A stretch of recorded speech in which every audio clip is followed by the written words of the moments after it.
आप सभी को जय मसीह की द बाइबल पोर्शन में आपका स्वागत है।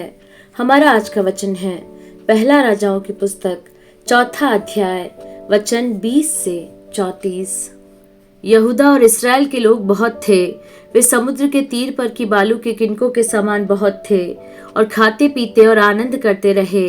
सुलेमान तो महानद से लेकर पलिश्तियों के देश और मिस्र की सीमा तक के सब राज्यों के ऊपर प्रभुता करता था और उनके लोग सुलेमान के जीवन भर भेंट लाते और उसके अधीन रहते थे।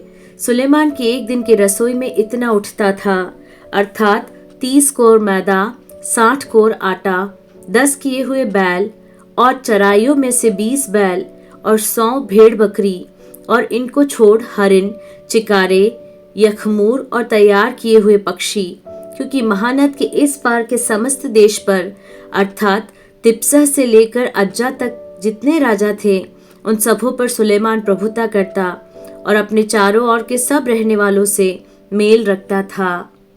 दान से बेरशेबा तक के सब यहूदी और इस्राएली अपनी अपनी दाखलता और अंजीर के वृक्ष तले सुलेमान के जीवन भर निडर रहते थे।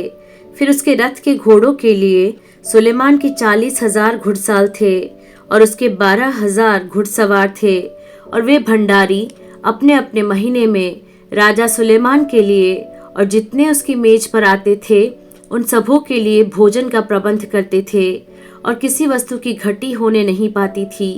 घोड़ों और वेग चलने वाले घोड़ों के लिए जौ और पुआल जहाँ प्रयोजन होता था वहाँ आज्ञा के अनुसार एक एक जन पहुँचाया करता था।